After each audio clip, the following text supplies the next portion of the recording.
clear when I'm speaking my mind. Let me be clear when I'm stating my side. Let me be clear when I say that I mean all my words, so you know that I don't plan to lie. Let me be clear, I don't care if I get on get nerves, you will not push my words to the side. I'ma be clear when I tell you I've been on a mission, I got good intentions inside. Let me be clear, let me be clear, let me be clear. I don't need you to ride. Let me be clear, let me be clear, let me be clear. That you won't keep me quiet. Let me be clear, let me be clear.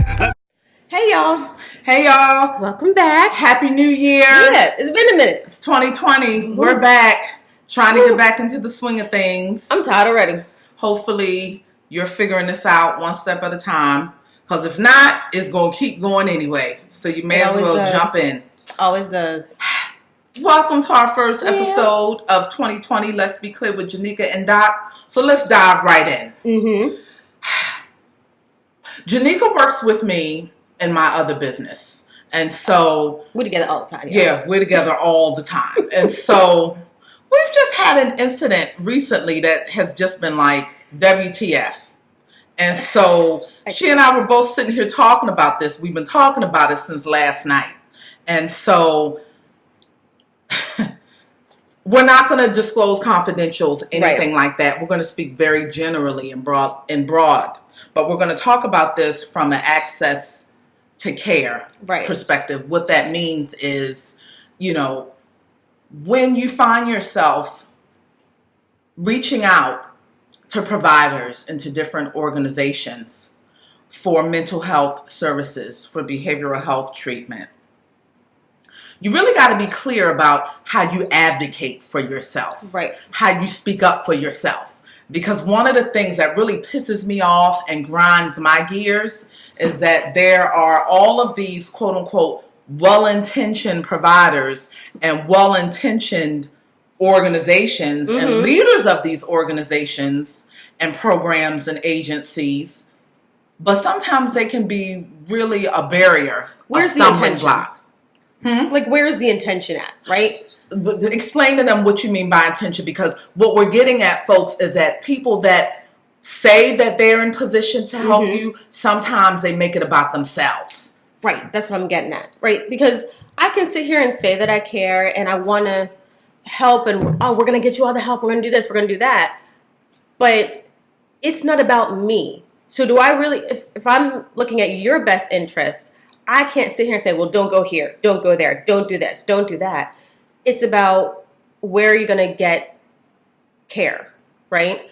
So if I'm putting in barriers, to me, that's a flag. That's a problem. How would somebody know if they're reaching out to an organization or if they're working with a case manager or a program director that comes across and that talks a good game? Because y'all, I need y'all to be mindful. Not every doctor, not every marriage and family therapist, not every social worker, not every person who's in position on the surface is actually really in position to help you. Right. Even though they may look like you. Right. And sometimes that representation is important, but you got to be careful. Is it misleading? Is it misleading? Right. So what would that, can you give us some examples of what people can watch out for to make sure that this person or this agency really isn't a stumbling block or a barrier? I think ultimately, are they opening doors for you? Meaning? You know, are they actually helping you get literal access to care? Are they helping you get, are they helping you find maybe you're looking for a psychiatrist. Are they helping you find one? Are they saying, don't go to that one. We'll pick someone else because I just want what's best for you. If they have to give you that kind of like caveat, if they have to add that on the end, I don't know, it just feels like a kick stroke. It kind of feels like I'm going to stop you, but then I'm going to kind of coddle you and say, but it's okay. I have your best interest at heart. If you have my best interest at heart, help. So this is a thing, though, because I know us. Word of mouth and reputation. Right. So a lot of times, y'all, it's not so much about what title, what position, or what degree somebody has. It's, do I know somebody that's worked with you? Or what's tea about you? What did Ray and them? What did their people think about you? Right. And so sometimes, y'all, be careful with that. in terms of this reputation. Right. Because sometimes that reputation can actually keep you away from what you need. Right. And so within that, because what you were getting at, Janika, was, somewhat a little bit of that reputation. Mm-hmm. How sometimes people may have their own bias toward something. When I say people, providers, got to be careful, because they may sometimes have their own bias and their own issues that sometimes they can unfortunately impose upon you in the process. Listen, I've had to catch myself, right? Because there are experiences I've had with other agencies or other clinicians, and I may not like them, but that doesn't mean they are bad clinicians or they're bad agents. I just may not have had a good experience. Right. That's just my experience. Other people may have had great experiences. I've had clients who will say, you know what, I couldn't really connect with Janika and it wasn't working. I have other clients, we have the best relationship. They trust me, and it's different for everybody. And so to follow one person's lead and say, well, what do you think? It's not about what they think. It's about what do you think? You have to figure it out for yourself. Meet with the person. See how you feel. If you don't feel connected, then find someone else. But don't go on word of mouth necessarily. Right. Because it may not work that way. Right. It may not fit for you the way it fits for someone else. Right. And that's okay. Sometimes y'all, and I want y'all to be clear, that is part of the process. Yeah. And that doesn't necessarily mean that if something doesn't fit immediately right away, to just completely wash your hands of it. Right. And just say, I tried it, that didn't work. No, you didn't necessarily try it. Not necessarily. Like, really try. Give it a chance. Give it some time.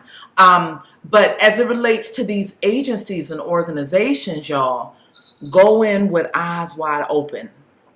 Yeah. It's fine to initially assume that because somebody looks like you on the surface, they're going to have your best interest in heart.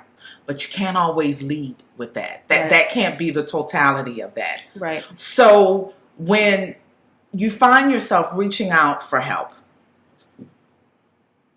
make sure that whoever you're sitting down talking to is really listening to you and pivoting off of you and what you're telling them it is you need. And really letting you kind of steer the ship. Right. Because that's key. Yeah. I had one of my old jobs, I used to work in drug and alcohol. And I worked in an agency in North Philly. And it's primarily Puerto Rican and Spanish speaking. And y'all don't speak no Spanish. None. It was interesting because the girls struggle at certain aspects. I was like, I don't know what's happening. I'm confused. And one of my supervisors, she had her own recovery story and her own history with addiction. And she is a clinician who is phenomenal. I mean, her groups would be packed. I would just sit in awe. And part of her story, because everybody would tell you, especially for someone like me, if you haven't been there, especially when working with recovery, if you haven't been there and done that, I won't listen. Right. You don't know what I'm going through. You got nothing for me. And she would tell people that part of her story was she had a supervisor who's a young white girl who she had nothing in common with, and just made it plain to her. And she was like, I never thought that would be who got me through. She never saw it in a million years. And she's, at this point, I think she's been in recovery 24 years? Thank God. Thank God for it. Around that. Just a blessing. And so she would tell people all the time in group, part of her testimony is that piece. Don't discount someone just because they haven't been there and done that, or just because they don't look like you, because you don't know what they're going to say. Right. Don't discount them from the door. Right. And so I say that to say the same thing. Just because they don't look like you, sound like you don't know what they're going to say. You don't know. They might be the most compassionate person you've ever met. Is it really about them knowing the right thing to say or having all the right answers? I don't know. You have to meet with them and you tell me. Mm-hmm. So when you're going through, if you're feeling suicidal, or if you're hearing voices, or if you're feeling extremely depressed and anxious, what you want to be clear about when you sit down and when you meet with somebody is making sure that you feel heard. Yeah. There's no magic wand or magic formula to that, but you can tell no matter what kind of state or condition you may be in emotionally or psychologically. I believe that that's the one thing that your intuition, your gut, you can tell when you feel connected. You can tell when you feel like somebody is getting you. Mm-hmm. That's what's key. Yeah. You know, when you're sitting down, reaching out for help with somebody, make sure that they're hearing you. Right. You got to be able to speak up for yourself, though, because nobody's a mind reader. And while you reach out to somebody for help, they're there to do their part, but you're there to do your part as well. Right. So you got to be clear to make sure you advocate for yourself as best as you can. If you don't know what it is you may want or need, you can always tell, even if you're saying that, I'm not really sure what I need. I'm not really sure what I want. If you're sitting in front of somebody or with a case manager that's able to really kind of hear that and help you sort your way through that, that's a plus. Mm-hmm. And so what are some of the other barriers that, we want folks to make sure they keep in mind? Because y'all, some of these big name organizations, a big name doesn't necessarily always mean that the help, the services they offer that they may provide may actually be what you need. Right. And so be careful with that too, because sometimes these organizations are big, so to speak, in terms of their place in the community, 50, 80, 100 years. They've been around for a long time. But you want to be mindful about long wait lists, because sometimes if an organization has a very long wait list, that may suggest that their ability to meet the need of the community or of the population, they may be struggling to do that. So in terms of supply and demand. Right. So be careful with that too. Right. It might be hard to get an appointment, even once you get through the door, right? It still might be difficult to get scheduled and I've seen some agencies that routinely will double book people. Routinely. Because they're expecting a high no-show rate. Cancellations and people to not show. But then when you do show, and so does the other person, oh, okay, can you just wait a minute? And now you're stuck waiting. And it's just that... It's not fair. It's not fair. And so I think part of this is also, being someplace where you are seen and heard and respected. And not just a statistic, right? So, don't just look at one place, one organization that everyone goes to. Right. Part of that reputation piece, right? If everyone goes to agency A, but there's B, C, D, E, and the list goes on, keep looking. Right. Put your name on the wait list because something may open up, but keep looking at the same time. Don't just rely on one place. Right. Yeah. Right. Okay, folks. Well, be clear about where you stand. Be open and be mindful to listen to yourself as it relates to what you need. And also keep both eyes wide open as it relates to when you sit down with a provider and actually make sure that they're listening to you and helping to meet your needs. And if you don't feel heard, say that. Right? Because, that's important. Right. That's important. I don't know if y'all have seen these commercials, but it's generally for like feminine health and, there's a girl sitting on the table and the doctor's like, well, how are you feeling? She's like, oh, it's fine. And she's having this like internal dialogue. She's like, no, I have a lot of pain. Right. And so at some point in the checkup, she says it. And the doctor's like, oh, well, yeah, so let's deal with that. But the doctor wouldn't have known if she didn't say it. So I say that to say, make sure you tell them, listen, you're not getting it. Right. I've had moments like that with doctors. I've had family members who've fully let doctors know, listen, you're not getting it, and I'm not dealing with this. Right. I'm going to find a new doctor. Same thing with a therapist, psychologist, psychiatrist, social worker. You're not getting it. Right. You're telling me what to do, but you're not hearing what I need. Difference. Say that again. Rewind. Rewind. You don't Say tell that me again. what to do, but you're not hearing my needs, right? You can sit here and tell me, eat this, eat that. But if I'm telling you I'm thirsty, I can eat all the fruits and veggies in the world. But if I'm thirsty, give me some water. Right. So we have to, part of advocating for ourselves is making sure we're telling them what the need is.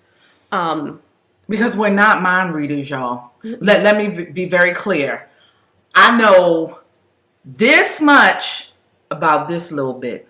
Mm-hmm. Right? And so all of us, we know our area of expertise quite well. But that does not mean that we know everything. And if you sit before somebody that tries to posture in front like they do, be careful. Right. And so you have not because you ask not. Closed mouth don't get fed. Right? And so it's okay, y'all. It's not disrespectful. It's okay to tell somebody, a doctor, a social worker, a therapist, you know what?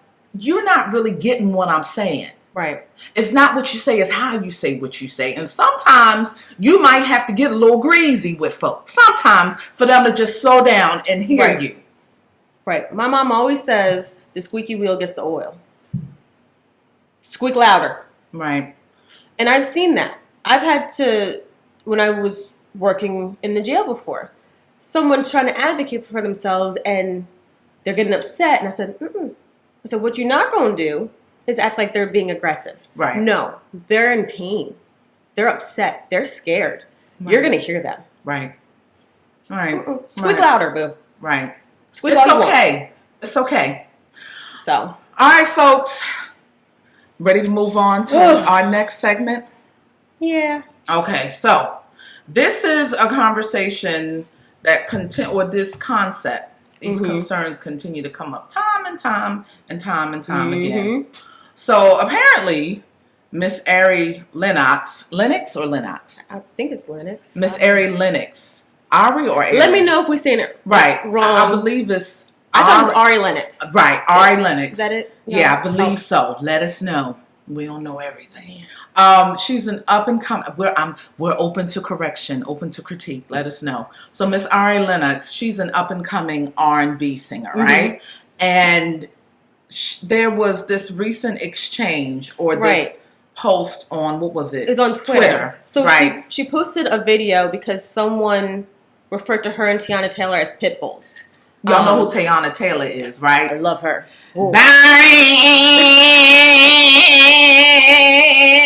From Medea's Big Happy Family. That's my girl. Why is that your reference? She has done so many other things. I'm just saying. And she's a great singer, by the way. She's an amazing artist. She's an amazing artist. Dancer. But don't get enough credit, frankly. But I'm just saying.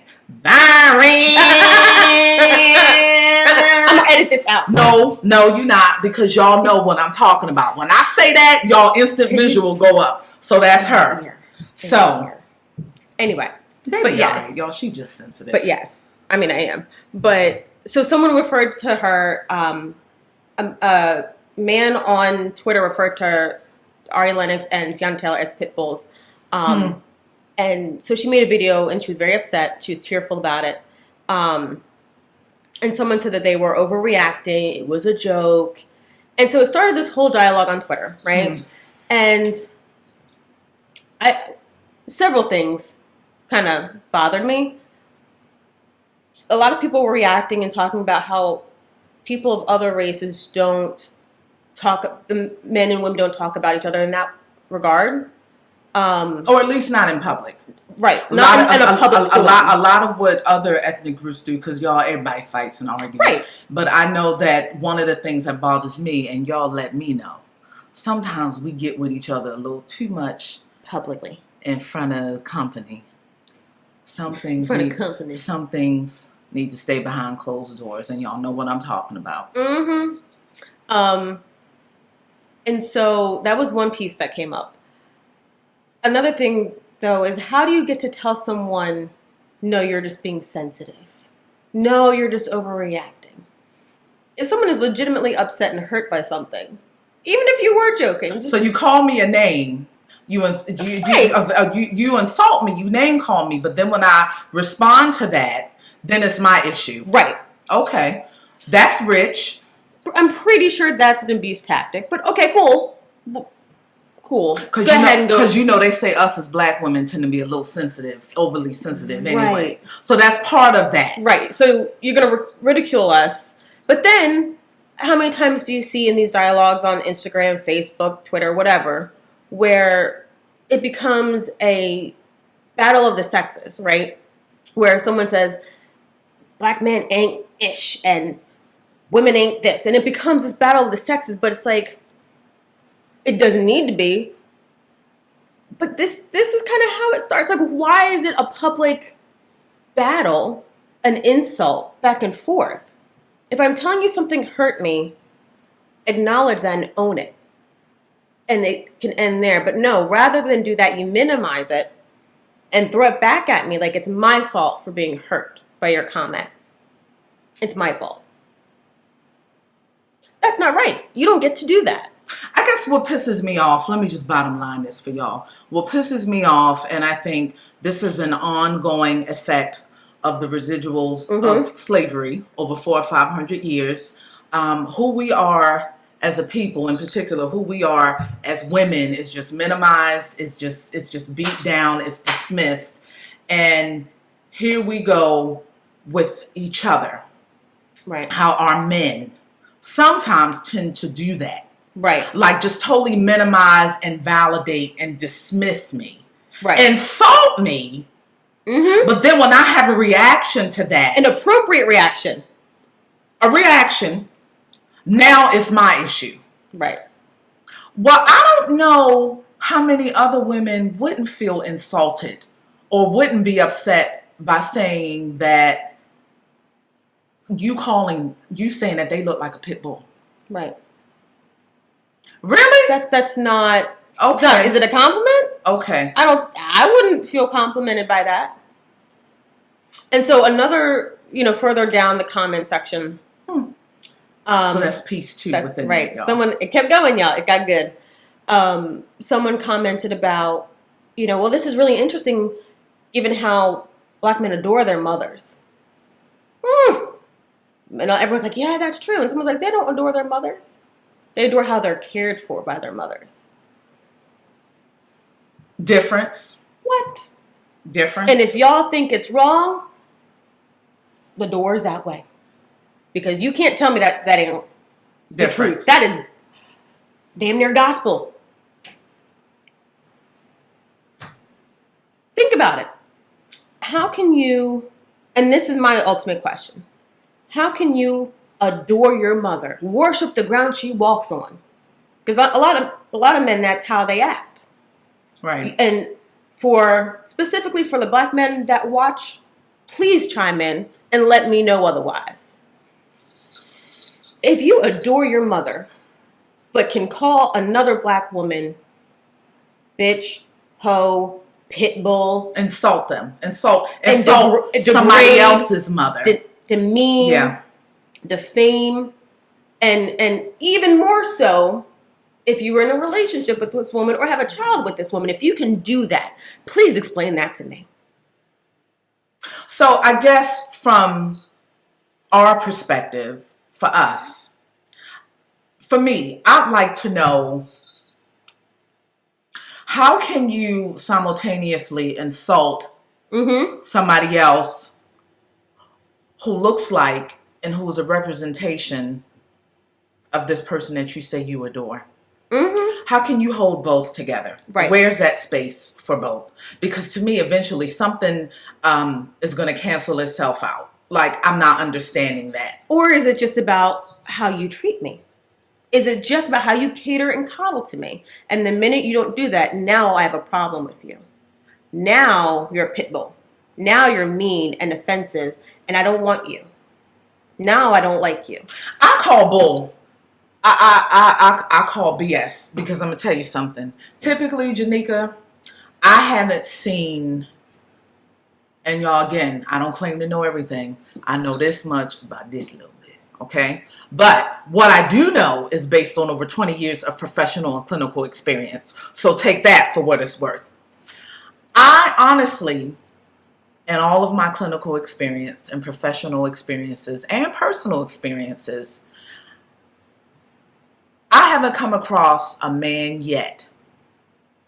Maybe he's out there, but I haven't come across a man yet who can speak that way of other black women and who genuinely holds value in his heart for his mother. Mm-hmm. I actually think it's just the opposite.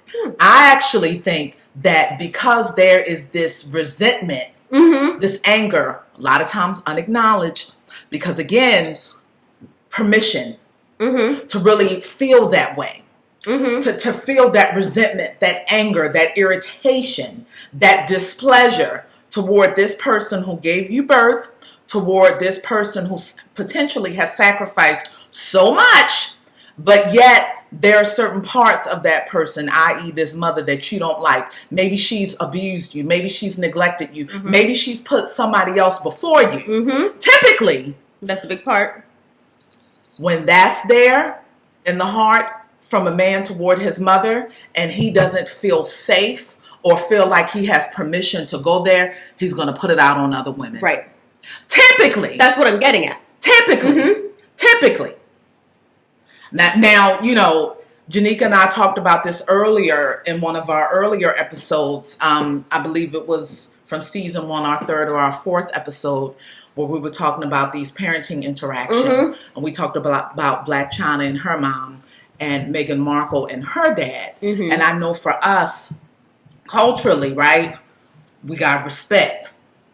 Respect We the elders. got to respect our elders.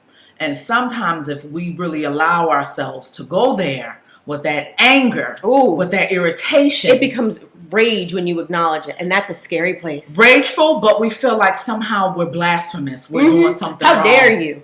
So I guess for me, this issue, this incident with Ari Lennox and Teyana Taylor, with these black men saying what they said, to me, that's really a surface symptom of what's really going on in the heart. Of a really painful, messy issue. Y'all need to get right with that. In the heart.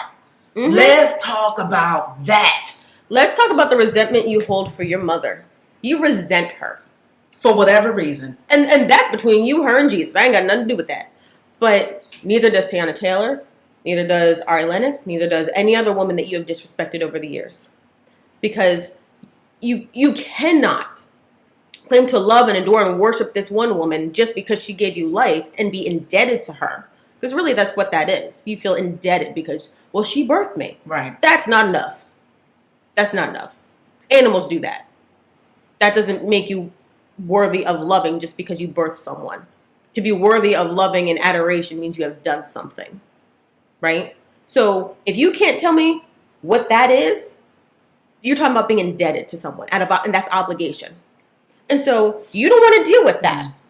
You don't want to say that I don't really love her. I don't really feel this way.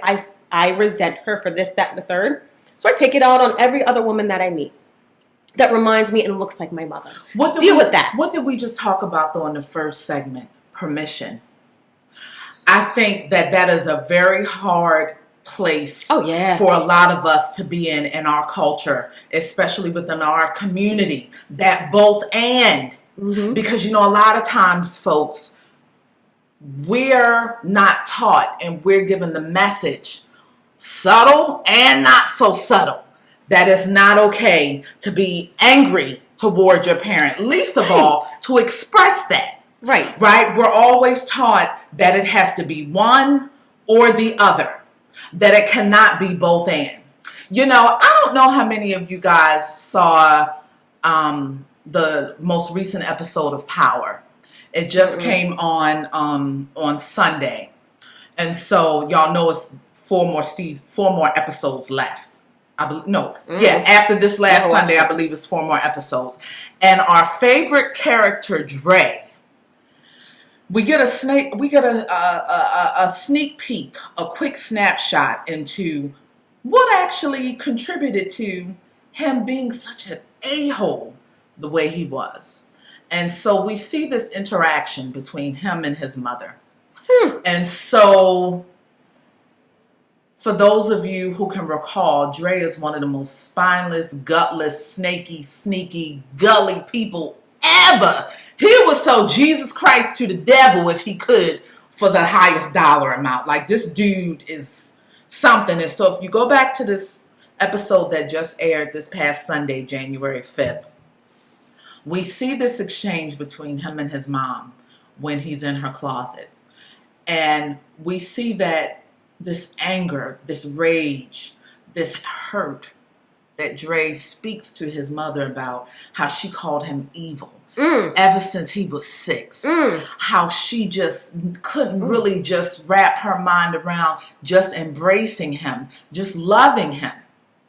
We see the origins. We see what happened early on and that mother-son interaction that eventually led to and snowballed into him just being this horrible person.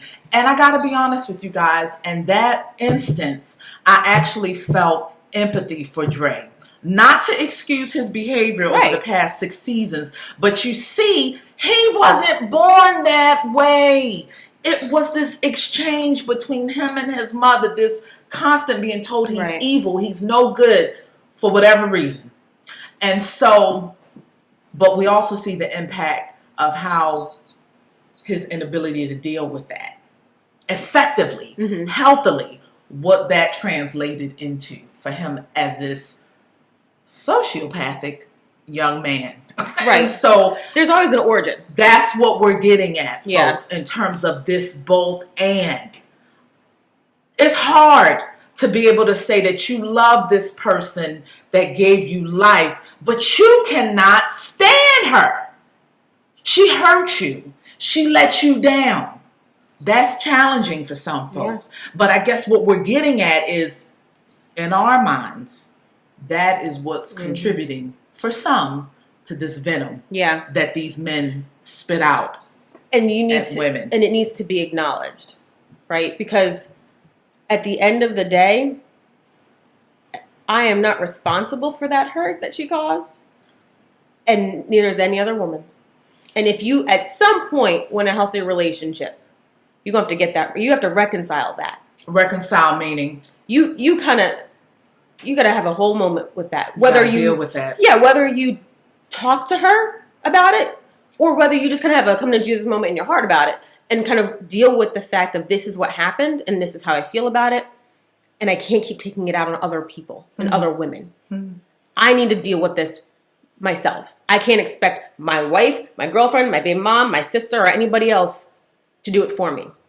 Easier said than done. Of course, but it's not anybody else's fault. I think a key step within that is allowing yourself to feel both and.